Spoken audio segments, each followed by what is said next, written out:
welcome. This is the Most High Show, and my name is David, and I am your host. I'm also an addict, but that's not all I am. You hear me?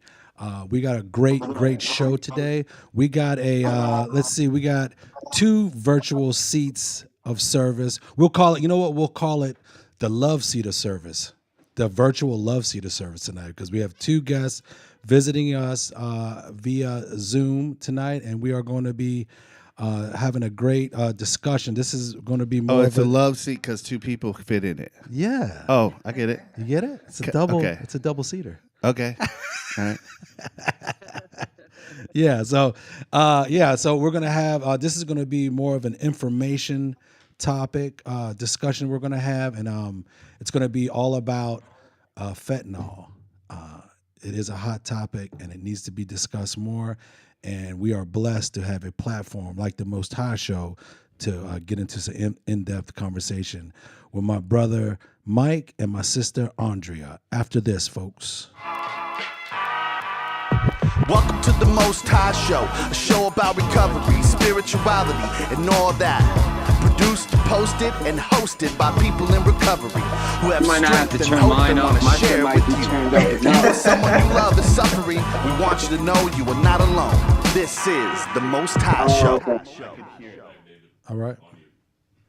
Welcome back, folks. That was the intro. All right. All done by my brother, Reverend Christian Jansen. In fact, all this stuff is done by my brother, Christian Jansen.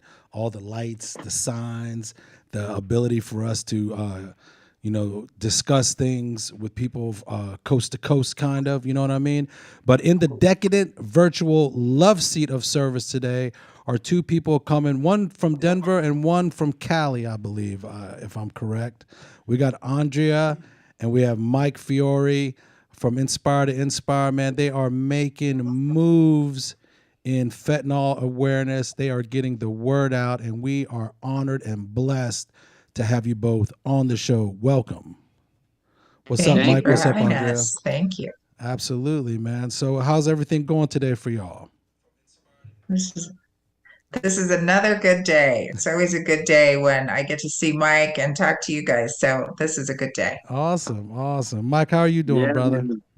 I'm blessed, man. I'm blessed. I ain't gotta wake up. I ain't gotta chase a bag. I ain't got something controlling my life. I'm able to wake up, put my 2 feet on the ground, and be happy that my feet are hitting the ground, my eyes are waking up. So it's a beautiful day, like Andrea said. Yeah, man.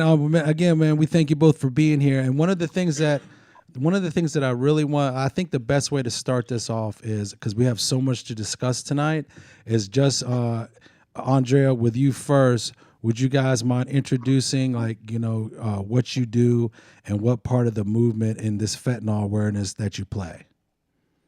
Well, sure. So I'm the co-founder of Voices for Awareness Foundation and Facing Fentanyl.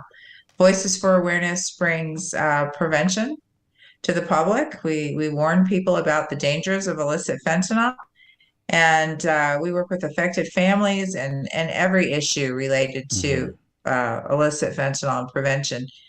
And with Facing Fentanyl, it's a coalition of organizations all over the country that are just like mine, trying to get out there and reach people and working together. I love it. And I love it. With Facing Fentanyl, we have the National Day. We had our first National Day, August 21st this year. That's just amazing. That is amazing, man. I just love that. Was that a grinding process to get it to that level of awareness? You're just always, there's an urgency for us to spread this message. And so one late night, we come up with the idea and put it out there to all of our organizations. And in 4 months, we had this National Day and spread it from one coast to the other. Wow. And so I'm hoping this next year we can do even more. I know we will do even more. And it's just the power of the people, right? The power of the voices. And the determination, just like Mike, his determination. If he calls me up and says he can do one thing in the morning, he's done 30 by the end of the night.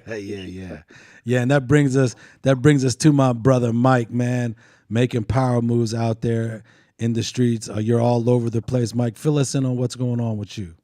So first and foremost, I thank you and Chris for your platform, because things that Andrea and I are doing and other people like us, we want to be able to get it out there without our voice being heard. So your platform is a place for our voice to be heard. And you guys are bringing the awareness by allowing other people to do what they're doing in real life and bring it to your listeners. So first and foremost, I do want to thank you guys for that. I appreciate that. I am CEO and founder of Inspire to Inspire. Provide many things, and I guess I'm more of a man of action, right? So what I'm able to help Andrea with, and Andrea is we're connecting the families affected by fentanyl, the ones that are losing their loved ones and their children, with addicts that are surviving, that have survived it, and prospering after the mental illness or the addiction. So what I bring to the table, so let me just give a little insight. Bring it in. A little public service announcement to our President Joe Biden, right? 9/11, right? The lives lost in 9/11, it probably more now, but every 2 weeks, the same amount of lives are lost in the United States as in 9/11. And I was in New York City at 9/11. Either you knew someone that died in 9/11 or you knew someone who knew somebody. That's the same thing that's going on with fentanyl right now. Wow. You either know someone that died from it or you know someone else that's died from it. And after 9/11, what happened? We had a national security risk, right? This is a national security risk right now, this fentanyl. Instead of sending money overseas and to help everybody else and cut their lawn, why don't we start fighting the war that's within our borders? Because we're losing our children, we're losing our brothers, we're losing our sisters, mothers, fathers, everything, and they're our future, the children, and it's unnecessary. So instead of sending all this money everywhere else, why don't we start helping? And if you don't help us, understand this: we're Americans, man, and that means something. If you don't help us, we will unite and we will do this without you. So President Biden, either jump on this shit us or get out of the way so we can sell on behind you. Love it. Yeah. Well said, my man. Yeah. Well said, dude. Well, I think that's a great. I think to begin to dissect this for listeners and for people, let's kind of zoom out a little bit. And I think one of the primary issues why overdose and teasing so real quick, I don't mean to interrupt. So we like to use the word poisoning. Yeah. Well, I got you, Mike. I got you, player. I got you, player. Just let a player make his moves. You know what I'm saying? This ain't my first time. Can we eat? This ain't my first time cracking the mic, dog. Can we eat? We're gonna get there. Trust me, brother. We're gonna get there. Right. So how I think we get to this place, right? Yeah. This is why I want to tease this out, right? Because you have overdoses, right? And we've been using that term and we've been hearing about overdoses for a long time. And drug addicts have been overdosing since there were drugs that we could overdose on. Yeah, that's right. And so when we talk about this, we talk about it in terms of overdose. Right. Right. That definition. Right. Right. So what happens is that gets kind of lumped over to this group of society. Yeah. The scourge of society. Right. The people like me. Yeah. People like me. Right. People who were like, okay, well, you didn't have to start using drugs. You started using drugs, and now you've kind of made your own bed. Right. And you're sleeping on it. You're that's living kind in of your consequence. Speaking to the American culture. Right. Speaking to America, right? The way America does things, right? We take care of our business. Categorize. And if you're dying because you're taking too many drugs, then that's you not taking care of business. Right. You get kind of put over here. Mm-hmm. But what's happening is there's a complexity to the issue now. Specifically with this fentanyl. With illicit fentanyl. Yeah. And the way that illicit fentanyl is getting introduced, it's like Mike said, people are being poisoned because they're taking something that they don't know has fentanyl in it. So that's trick. like, to me, like talking point letter A.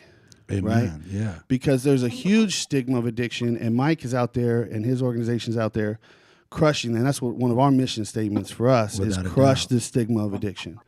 To understand that someone in recovery is not the same as someone in active addiction. And so when we start to look at this, I think it's important. Number one is that I think one of the reasons why it's gone on this long is because when we talk about this, we talk about overdose. Right. Right. And if you look at 2020, right? And you look into CDC statistics, right? It's not put in there as a poisoning. No. It's not put in there as manslaughter. They It's call not it put in there overdoses. they call it overdose. Yeah. And that's the thing where I think we got to start. Number one is understanding that the way we treat and the way we treat kind of like the bottom of the barrel in our society, Right. it speaks to the way that we kind of care for our society as a whole. Yeah, and I love, Mike. I love that you call it poisoning, because if it's just factored in to people in addiction doing dope, but it's fentanyl instead of like heroin, right? Then that's that whole part of society. But with this thing, that's why, like, you know, Christian said, we have to tease this out and really separate what's the added part to this that is so vital to it getting a national attention, that people are being poisoned without even knowing what's going on, and they are dying from it. You know what I mean? Yep. If something was put in your lunch boxes, okay, you know, if all the Twinkies had, you know, poison in it, you know what I'm saying, and it was aimed at that, you know, your kids going to school, it would be a national, like, something would be going down on a big level to stop the production of Twinkies. Yeah. So in reality, it's this. I'm talking about the same thing with the poisoning of people being poisoned by fentanyl, man. Do you agree, Mike? 100%, and I agree with Chris, right? So you hear the word overdose. What do people first think of? They think of addicts, right? Yeah. The definition of overdose is the excessive use of drugs, right? A half a pill is not an excessive use of drugs. It's a poison, right? So, you know, it's not an epidemic. It's not a pandemic. Like, this is a plague, man. We're being exterminated. Yeah. But the way they use their verbiage is, if you're not an addict, you don't think this is going to happen to you because you're hearing the word overdose. Right. You know what I'm saying? Like, I'm not an addict. Even recreational users are dying. Young kids, one and done, are dying. Like, no one's exempt from this, but they don't want us to see it like that, right? You know, they're very good at using certain words to get us, you know, to manipulate our thoughts. They're very good at using the press, you know what I'm saying? But at the end of the day, it's exactly that. Like, it's a poison. Half a pill is not an excessive use of drugs. And you know what it is? More people that are dying from fentanyl it's not the addicts that are really, it's the ones that aren't addicted, because our tolerance is so high that we're able to withstand a lot of fentanyl. I was in treatment with a guy, older gentleman, black guy. His hair when he came in was gray. After 3 months, his hair went back to black. I mean, he was full gray, dude. Wow. But because of all the fentanyl he was on, he was doing straight fentanyl. But us addicts, we have that tolerance. Yeah. These young kids, you know, and I don't even like to say it's laced with fentanyl, because even if you say it's laced with fentanyl, you might not think that you'll get the one that's laced with fentanyl. Let's really say what it is. It's fentanyl sprinkled with cocaine now. It's heroin, you know what I'm saying? It's fentanyl sprinkled with heroin. Heroin's going to be obsolete real soon. There ain't going to be no more heroin on the street, man. I'm guaranteeing that. Yeah, I know that makes total sense. You know, in active addiction, there's addicts out there looking for fentanyl. Okay, that's a whole different category of stuff going on. Now, rather than, you know, kids doing other things, you know what I mean, that they have no idea with whatever they're doing that there's this deadly poison inside of what they're ingesting, and they're dying from it because they just don't know. That's two totally different things right there, and that has got to be separated. You know what I mean? So, Andrea, now, within this whole thing, now, what was I know we had you on the show, but what was it was your daughter, right? Yes, Ashley. Yeah. Now, and your audience, but it's more than just families now, because it's everybody that you guys are getting this message on. But you are a mother of a daughter that passed away from fentanyl, right? Yes. So I lost Ashley, 32 years old, in 2018, and there was just no information out there. I had no clue what fentanyl was. Yeah. And so I see the picture of these two blue pills and I start getting information. And what I was finding out is that there were so many people dying and started meeting other families, other people like me. And so these organizations all over the United States, um, they go out, they tell their stories. You're telling your most personal story, right, about your child that you Yeah. lost. That is not the natural progression of life. You know, these are shocking things to us, and they're very hurtful, a lot of people grieving, but they go out there and they share their stories because it's so devastating. They don't want it to happen to anybody else. So Yeah. that's why we do what we do. And, you know, I love hearing you guys talking about this and understanding our take on this because we really started this terminology with poisoning, affected families did. And we saw this drug as a different way. We saw, you know, it's the worst drug out there. And it's affecting our country surely in a different way than many other drugs did. And so I always want to tell people it's not that fentanyl, you know, all drug deaths are important, right? Everybody Mm-hmm. is important. That's just that it's something like we've never seen before. And there's worse things coming. That's the bad part. Wow. And I can't even imagine that, but it's the truth. So when I hear Mike talk and so many people in the recovery community talk about this in the same terms as we do, it's fantastic because we're out there struggling, trying to get people to understand the difference, and Mike can break that down so easy for Yeah. everybody to understand. No, he does a great So job that's at that. great. And that's the information. Again, like I'm really happy that Christian brought that up. So, is the camera on me, Jeff? Okay.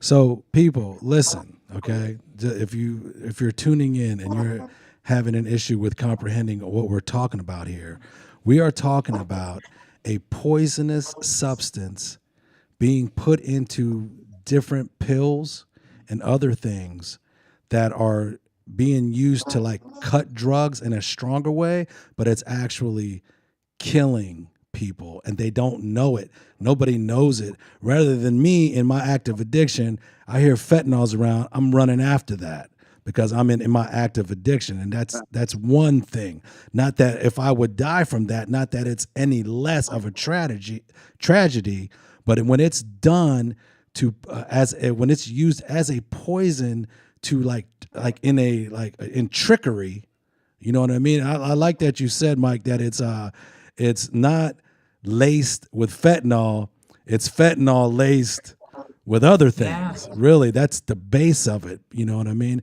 And I don't really understand. Like, it's something hard for me to like wrap my head around that because I'm used to when I think of cutting stuff, it's always with a diluted thing to make it bigger. So this is not that. This is like, I guess it has to be cheaper in some sorts to make that much of it. I just don't know maybe you can talk about the psychology about it. Like, why do that? Why put in it because of the addictive quality in it?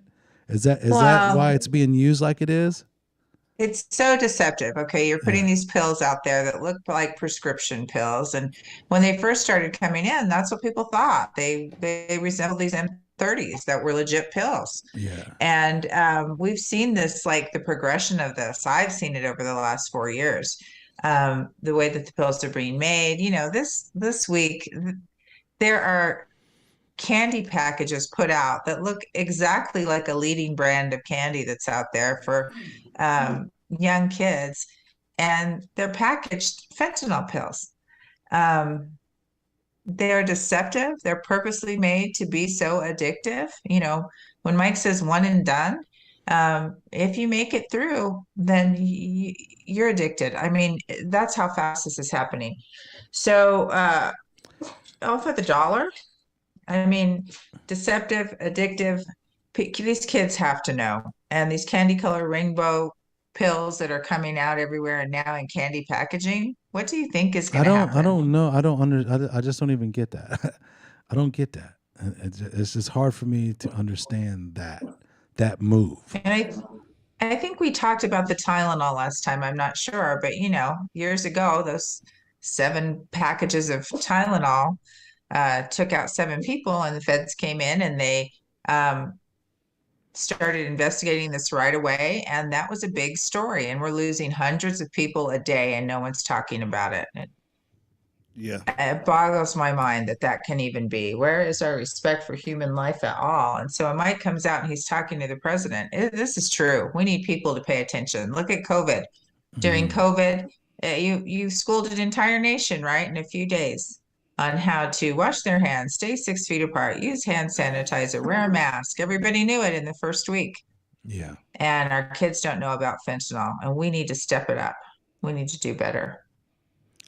Yeah, so that whenever you talked about, so I don't know if Mike may know my man, he's been on the show before too. His name is Narcan Nate, and he has I know Narcan Nate. Yeah, and he has, he's doing big things in Cali as well. He's like, he has he gives Narcan training courses. He's always on IG. He knows a lot. And he was talking about, because one thing that I would really want to like tooth out too in this whole thing is the misinformation of it. You know what I mean? Have you ever listened to what Narcan Nate has to say? I watch some of Narcan Nate stuff, and he does great things. He did the showering he does for the homeless, the packaging. Narcan Nate's I think ideology is that where they're trying to cause hysteria amongst us, right? So let's say even if some of it is true and some of it's not true, right? Which we're always going to get fake news in this world, social media, right? To say all of it is not true, I personally can't agree with that, because even if this much of it is true, and even if it saves one life, that maybe these packages are, dressed as disguised as candy, you know what I'm saying? To say all of it is not true without actually having the facts to say it. He does have facts, and he has people that that are finding things out and stuff. And listen, I get it, right? The DEA is probably part of the problem, right? But there's also people that work in the DEA that are not a part of the problem. There's people that are working in government that are not part. Us addicts don't like to be judged as another addict, right? We want you to judge us on how we're living our life. Right?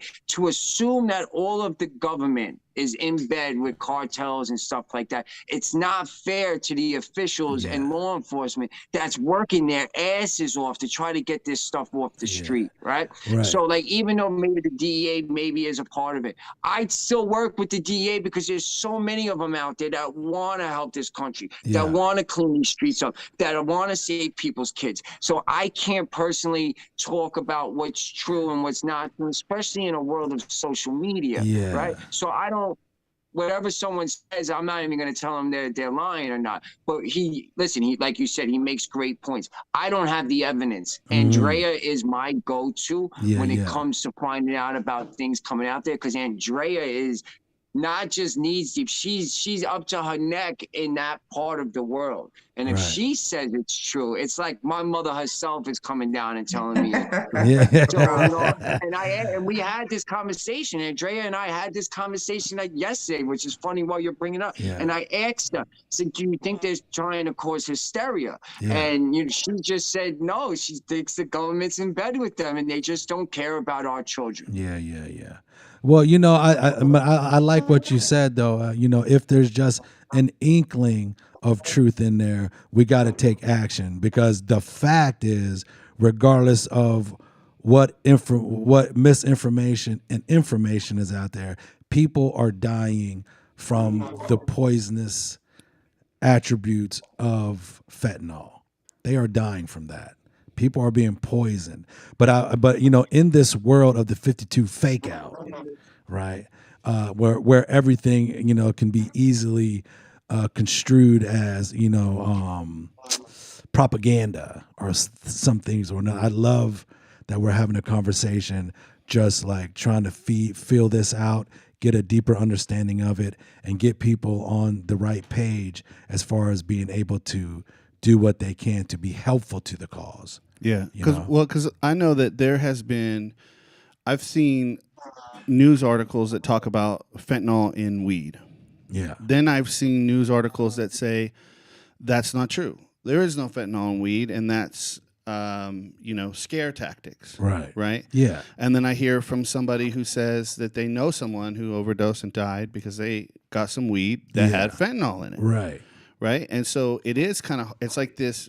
We're battling, like it's an uphill battle, right? Because absolutely, not only are we battling the actual ingestion of the substance from our youth, not just youth, right? Right. A friend of mine 2 months ago died, and it was took a pill and fentanyl in it. Right now, he was an active drug user, right? But he wasn't, he wasn't thinking he was taking fentanyl, right? Same with my sister too. Yeah. Right.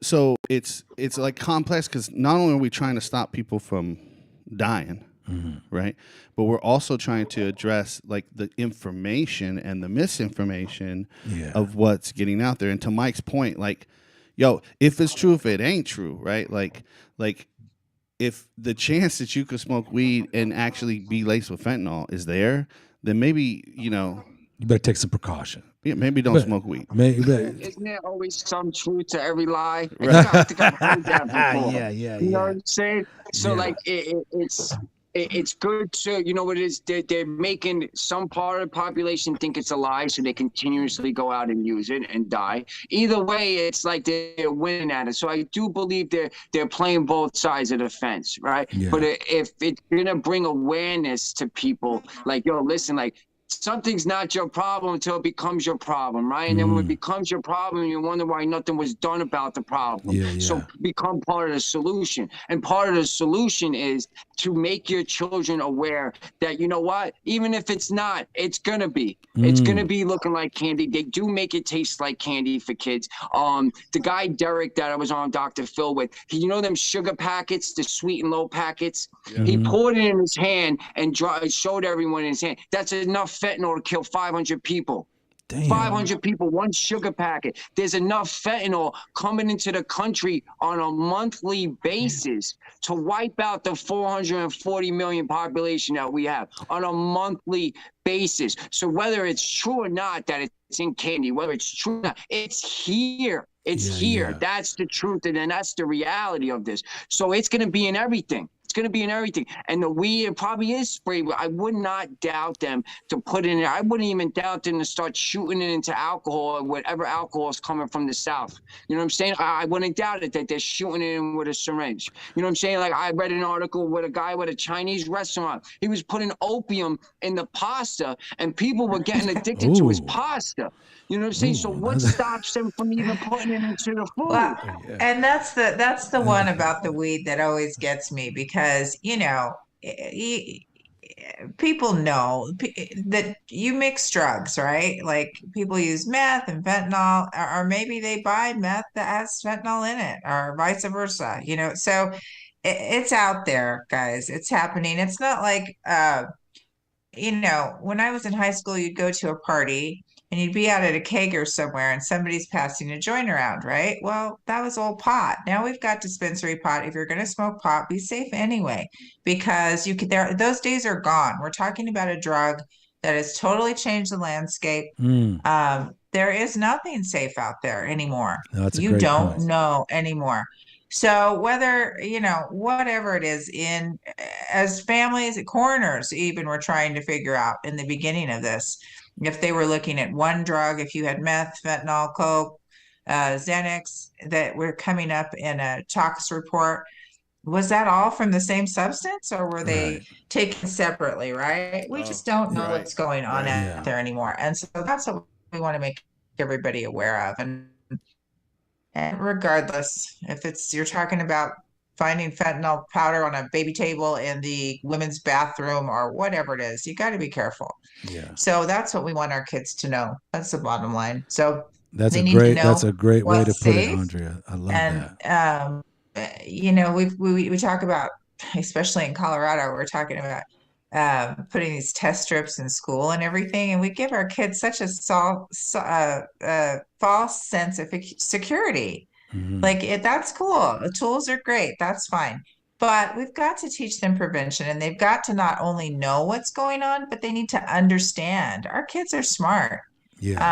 They know what's going on. So, and when they don't, we need to let them know, and it will help them to make better decisions.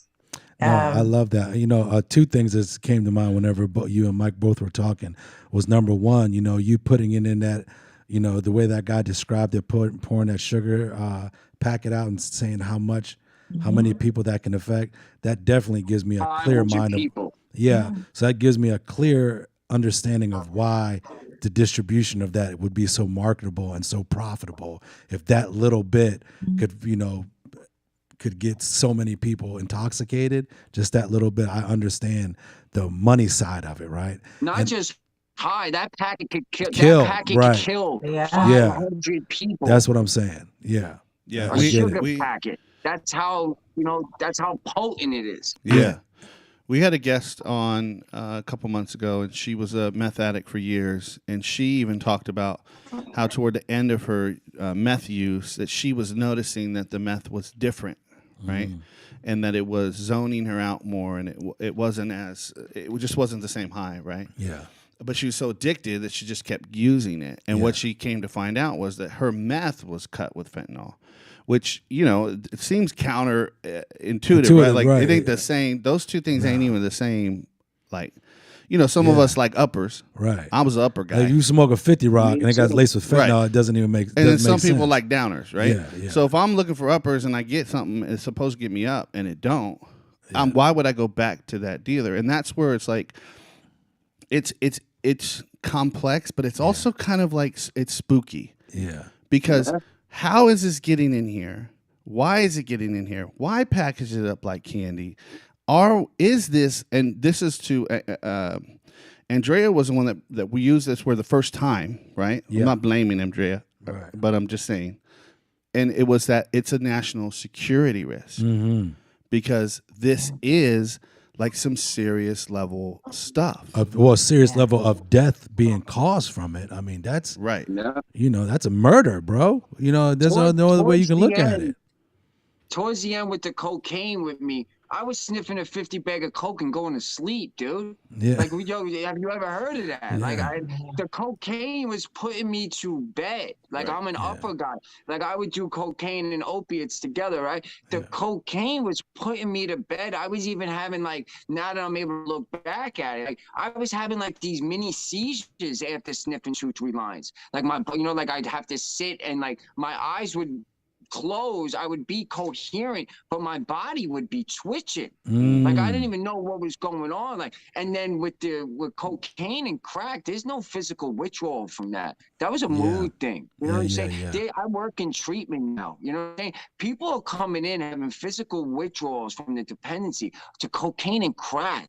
It's different. The Oxycontin, remember that run with the Oxycontin? They made it a gel thing so you couldn't crush it and shoot it no more. Like the M's, the Roxys, the M's were able to take over so quickly before fentanyl because they never did that with them. You were allowed to crush it up. You were allowed to sniff it. You were allowed to smoke it. You were allowed to shoot it up. So that's why the fentanyl is able to get to everyone because they didn't make that into a gel one where it had where it's difficult to do that. The time release coating on it. You know what I'm saying? And then when the M's first came out, there was V's, there was A's, there was M's. Everyone liked the M's because they were a little bit bigger than the A's and the V's. You know what I'm saying? And then what happens to the A's and the V's? They just disappeared. It stood the M. So if you're not getting your pills from a doctor or a pharmacy, you are not buying Roxy's no more. You are buying pressed pills, and you're playing Russian roulette with 6 bullets in the chamber, and think it won't happen to you, and then make your family have to survive without you,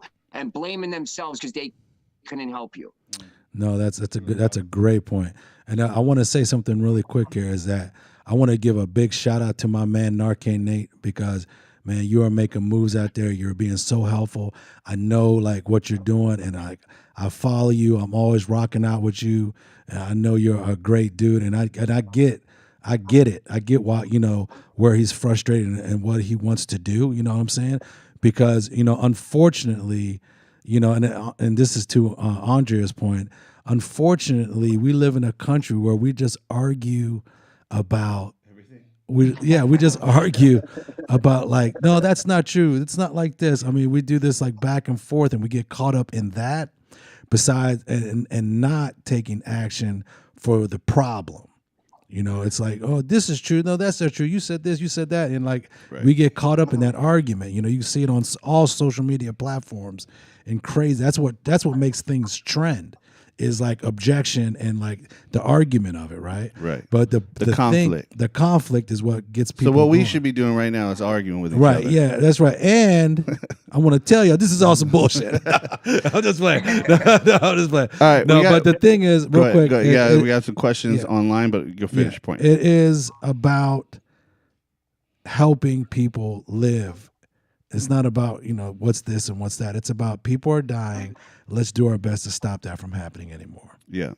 So this question, I think, is for Andrea. Are drug dealers convicted of misdemeanor or manslaughter if they're found guilty of selling something that's been laced with fentanyl? Okay, so this is a really big problem. These cases are very hard to convict. So if you have a distribution resulting in death charge, very hard to convict at a state level. The feds pretty straight across. I wish all of our drug laws mirrored a lot of the feds because they're easier to prosecute. At a state law level, our law enforcement, their hands are tied in almost every state. And so these distribution resulting in death laws, some of the organizations like mine, they look at this in all different ways. Some people will call it drug-induced homicide, murder. But bottom line, when you give something to somebody that's deceptive and appears like something else, they don't know what they're taking, and they die, you have poisoned them, you killed them, you murdered them, however you want to look at it. Mm-hmm. So no, I think we really need to look at our laws. And it's difficult because like in Colorado, we just had went through fentanyl legislation. And the biggest point of contention with lowering these grams, because Colorado had this 4-gram law that was terrible. So 4 grams of fentanyl were a misdemeanor. Well, whoa, I didn't know that. It's ridiculous. So we go through the legislation this last year and we get it back down to 1. Well, there is no safe amount of fentanyl, so it should be 0. But in my opinion, it should be 0. So then then the question comes up: are we just arresting our way out of this, and are we going to be arresting addicts that might have 10 pills, because a gram is about 10 pills? And no, we don't want to just be arresting people that are buying for their own use or trading for their own use, whatever it is. We need to get these distributors, and people really need to. We're hitting this season in November, right, where it's time to vote.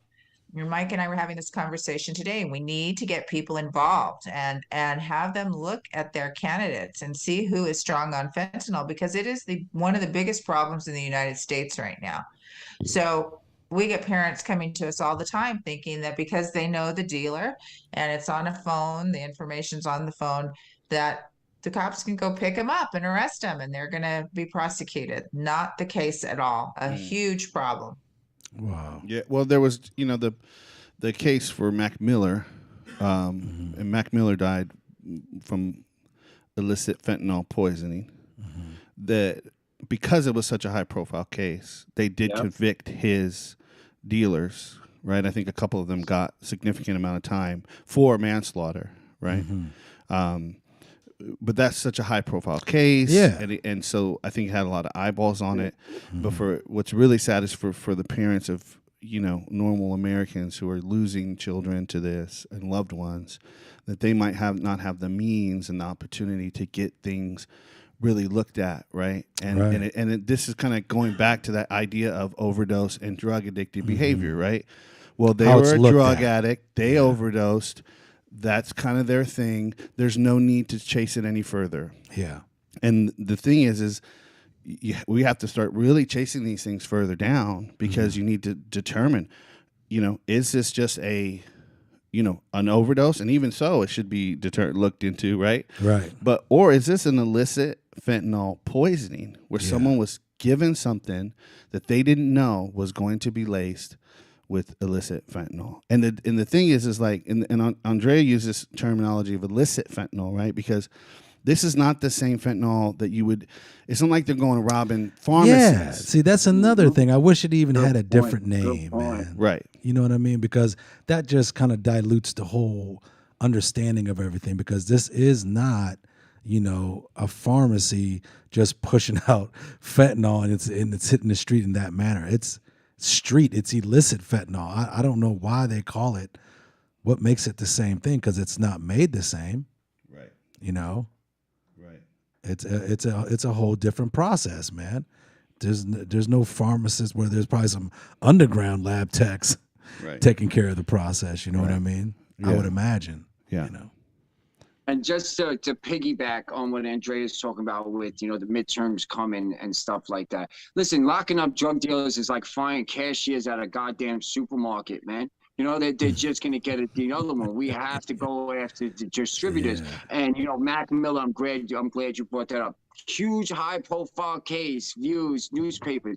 Your child that's been lost, or your family member that's been lost, or your addict's family member that's in the grips of addiction is just as important as Mac Miller. You know what I'm saying? Our voice needs to become one voice. We are the population. We need to come together and use the one power that they give us that we take for granted. And that's our ability to vote. That is our strongest power. That is our weapon against what's going on in this country. So let's stop not making it to the polls. Let's start working together and getting the people in them seats that can make people hold accountable. And if we can't find them, then we start getting ourselves put in them seats because we know who we have to hold accountable. So that, the voting is our weapon that we don't take advantage of because we'll rather argue politics and not even make it there to vote. People arguing politics that don't even freaking vote.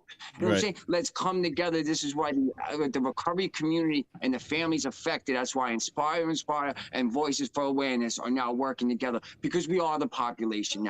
We need you to do your research on the people that are running. We need you to use that power that you have to vote because we're the ones that hold the power. We're the ones that work the factories. We're the ones that drive the truck. We're the ones that are waking up, doing 9 to 5s, paying taxes so they could start making laws and stuff from a swank office. That time is over. We could take our power back. Use the power that you have of voting. And please go out there and you don't know how to do your research, reach out to Andrea or myself, and we will help you find out how to get that research done. Yeah, and awesome. Right now is a really good time to send those potential senators. It's about to be November, boys. Right, those potential elected officials an email. Yeah. Because right now there are going to be fully staffed with volunteers, and it's really as straightforward as what's your stance? What's your stance on this? On illicit fentanyl. Yeah.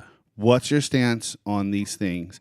And they will respond because right now they're working for that vote. Yes, they are. So they are going to respond. Are there any other, Andrea or Mike, any other tips or anything that you would say to somebody who was looking to go to their potential elected officials and ask them questions? Is there anything that you guys point them to or? Yeah, I'd say watch the debates. We just came from ours in Colorado last night, our gubernatorial debate. And, years ago, I didn't sit down and watch all of these debates when I was younger. And, but it's very important. And you're going to see what these people are running on, and you're going to see these issues that are important. And, our kids they should be at the top of that list. You've got kids going onto social media and drug dealers right there sitting in your own living room at your kitchen table with your kids, basically through these phones. And so we need to start thinking about a lot of the issues, but for us, it's fentanyl. And did fentanyl come up in the debates that you went to? It came up. Cool. Yeah, it did come up with all of the candidates. And good. So some of these people have track records already. So I'm really looking at people in Colorado right now and saying, okay, you're talking about fentanyl this week because we're getting close to a race here to the vote. But what did you do for the last 4 years? It's about the follow through. The kind of things that, holding them accountable afterwards. Yeah. But what I like about working with Mike, and he said this the other day, because, affected families, my organization, we work on legislation a lot, right? We're going right to the top.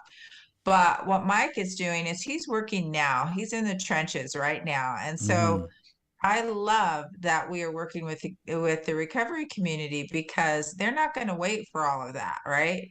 They're going to do it now. Yeah. And that's what I love. And so that's the important part about prevention, is that we can get out right now. We don't have to wait for any laws to pass or legislation to pass, or see who's sitting at that table in government. We can get out there and we can tell people about prevention, and we can save lives that way. And he breaks it down really simple, and I love that, because we don't have time. We're out of time. It's an emergency. No more long form conversation. We need some long term during facts. This episode alone. Yeah. You know how many people we probably lost just during this episode alone? What is it, every 5 or 8 minutes, Andrea? Yeah. About every 5 minutes. I mean, it's in the time that we're doing this episode, how many people have we lost? And what are the real numbers? Because there's still people not getting tested. Yeah. We've got people that are going in, getting picked up on a suspected overdose, and they're going into the hospital. They're not even being tested right. It took a long time to even get where we are right now. Fentanyl testing in an autopsy was not a standard thing, and it still isn't every place. So we don't know how much larger the numbers really are. But with the loss of life that we've had already, why aren't we screaming this from the rooftops everywhere? Whether it was 7 people or 5 people, or if they were all adults or all kids or whatever the situation.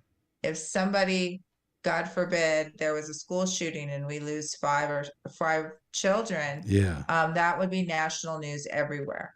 And so when we hear about these mass overdoses, they call them mass poisonings in high schools or something like that, then we get it on the news. But what about the 300 people a day that are dying every day?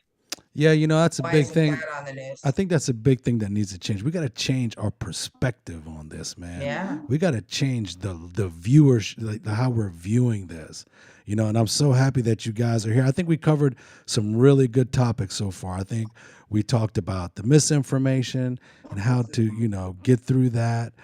We talked about poisoning versus an overdose and what's really happening. We talked about the trickery and all this, like people are being fooled into their own deaths, and that our people are being poisoned by the minute. So I think these are some great talking points that we kind of talked about here and discussed. Now, one thing I would like to know from you and Mike is, so what's coming up for you guys? What moves are you guys making, in the near future to keep this movement going? Well, soon. Go ahead. You go ahead, Mike. Go ahead. I do want to show everyone this. Oh, yeah. Let Andrea elaborate on this. So this is the new Narcan called Caloxidol. So like it's the 8 milligram. It's made specifically for fentanyl and carfentanil. Narcan was made for heroin. You know what I'm saying? Yeah. So that's why we have to shoot people up 4 or 5 times. What this does, I don't know if you ever had to shoot someone up with Narcan, or it's not a situation you could prepare yourself for. Someone's dying, so that anxiety comes in. You shoot them once, you get nervous. You're supposed to wait 2-3 minutes to shoot them again. You're banging them out quickly. This eliminates a lot of that. So I'm gonna let Andrea speak a little bit more about this. Thanks for showing that. So Mike. we've been out there distributing Cloxato because this is a naloxone that comes in, it's double the amount in one of these vials. And with fentanyl, you're having to hit people 2 or 3 times, sometimes even more. So this is a really important product. We're hearing from people about the reversals that are happening. And so it's just a stronger version of Narcan. Is that what it is? It's just stronger. Yeah. Okay. Is it the same like through the nasal passage, or is this okay? All the packaging is the same. And I'll show you guys. So look, It's the same exact thing, same Yeah. process. Oh, okay. The only thing that's different is that it's stronger, and you know it'll save lives a lot quicker, because we should all be walking around with this, because you Yeah. never know. You know what I'm saying? The bus driver, you never know. You're in the supermarket and someone. Yeah. That's how serious this is right now. Like, you have to walk around with this, and then people are like, "Well, you should." The should and would. It's done and over with. This is here, and this is happening, and this is reality. Stop thinking you're going to be tiptoe around this problem and have it not come your way. It's not just going to come in your way. It's going to knock you off your ass when it does. Understand that. Yeah. That's So we're good, trying Mike. to get this into the schools, and but not just as a standalone. Right. We need to get prevention in with this. So we're not putting this in boxes and putting it in the schools just so kids can have that, like we had talked about with the test strips, right? We need to teach them prevention, but the schools need to be equipped with things to be able to safeguard these kids, right? These kids are overdosing, getting poisoned in schools. And if the teachers are educated themselves, because so many are not, so many teachers are not. And so this reversal or antidote being in the schools and everywhere, like Mike said, whether you are in a movie theater or the grocery store or wherever you are, this is prevalent. It's happening everywhere. And people need to know how to handle it. So everybody should be just as well informed about the antidote, about naloxone, as they possibly can. That's cool. I love that. Thank you. That's the first time I've ever heard of that. You guys is bringing it up here. So that's great information for us. I really want to look into that. But again, though, you know, what's going on with the two foundations coming together as on an organized front? You know, what's in the works? So we are heading to Montana soon, and probably to the East Coast too. We have so many things going on with the legislation, trying to get, you know, there's all this COVID funding that's happened that was out there, and it's unused now. And so we're trying to get those monies used for prevention in schools. They're already there. Let it happen. Kids need this. And so we're working on a lot of legislation, and with Mike, we're just trying to unite to bring so many more people together. You know, more power, more voices, and we're spreading the same message. And so why aren't we working together? So it's been a very good learning experience for me, and Mike teaches me something every day that's new, and he never stops. But Montana's really struggling, and so that's a highlight. I heard that. I heard that it's really going on up there in Montana, man. No, me personally, I'm just thinking about like mooses and things like that in Montana. I'm not thinking about fentanyl in Montana. Oh yeah. You know what I mean? Yeah. Well, exactly. So we're going to take a team up there, Mike being one of them, and we're going to sweep Montana and get into these schools and get these parents some education and these teachers some education. That is so cool, man.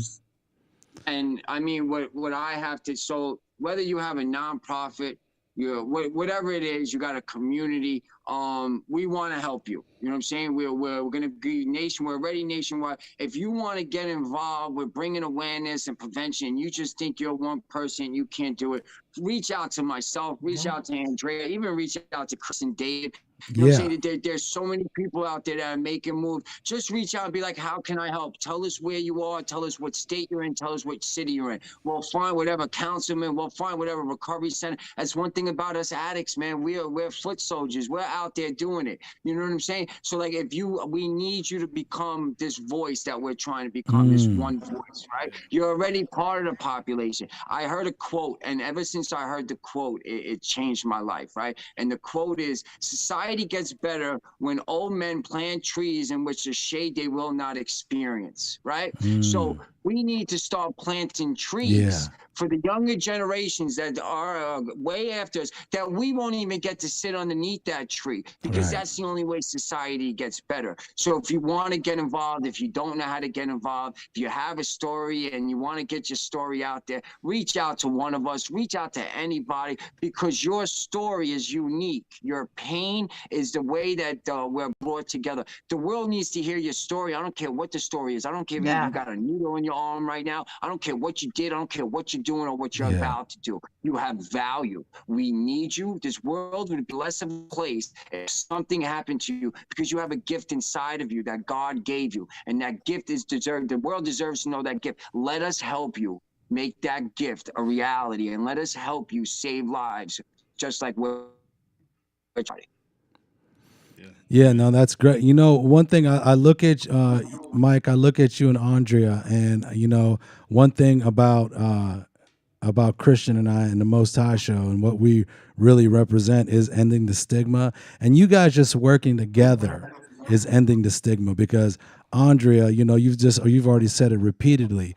The help that you are getting, even though this is a nationwide thing affecting all people, the help that you are getting from the recovery community and you guys working in collaboration is just amazing to me. I mean, that's a stigma ender right there. You know, Christian just did a clip that just sticks with me big time, you know, talking about the difference between somebody in active addiction and somebody in recovery, and just the power and like the, you know, the want to be helpful, and like the change of somebody in recovery, and the service that follows that in that recovery. Man, that's a powerful group of people, man. I don't think you want to mess with us. Right. Seriously, because we're about action. They We're don't about see our moves. value, but they will.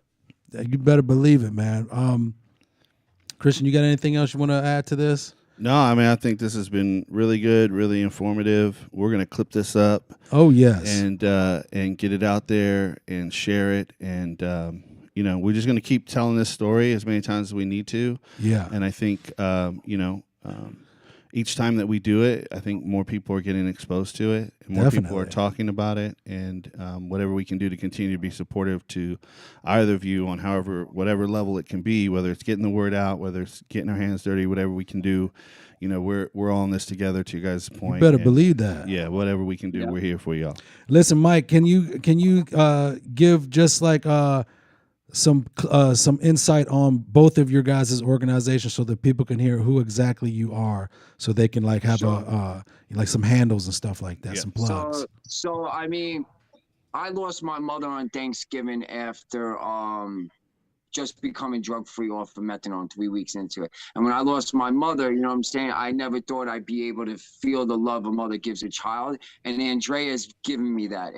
God bless me with Andrea, and the love I get from Andrea is like unconditional love. So I do want to say that first and foremost. So Andrea Thomas is the co-founder, executive of Voices for Awareness and Facing Fentanyl. Those are the families affected by fentanyl. Those are people that have lost children, lost family members, took their pain and put it into action. Sounds similar, no, to addicts turning our pain into action. Absolutely. You know what I'm saying? We're exactly fighting the same battle. I'm Michael Fiore, CEO and founder of Inspired to Inspire. Why Inspire to Inspire? Because we all have something inside of us that can inspire someone else, regardless of what you look like, regardless of your sexual orientation, regardless of what you did. Just looking at Andrea and I, you know what I'm saying? Yeah. We inspire each other daily. We're fighting the fight from different avenues, but you know what? We're all fighting the same fight. So let's all just stand on the line together and start fighting this together. If you want to get involved, reach out to one of us. If you want to learn about the people that are running for office in your city or your state, reach out to us. If you have information about the people that are running in your state,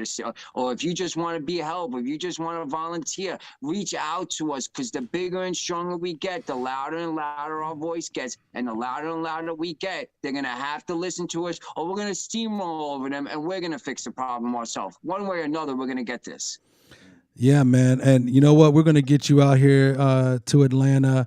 You know, again, you know, I'm hoping Rhonda Lucas gets to hear this. And, you know, there's something going on out here as far as, you know, facing fentanyl and getting to the root of all this and doing action steps to like, get this shit out of here, man. We got to do something about this, people. What the hell is going on, man? You know what I'm saying? Man, I want to thank you both. Man, it's an honor to have you guys. Man, I get hyped up. I get hyped up when Mike speaks, period. You know what I'm saying? I just get hyped up. Sometimes I don't even know what he's talking about. I still get hyped up. You know what I mean?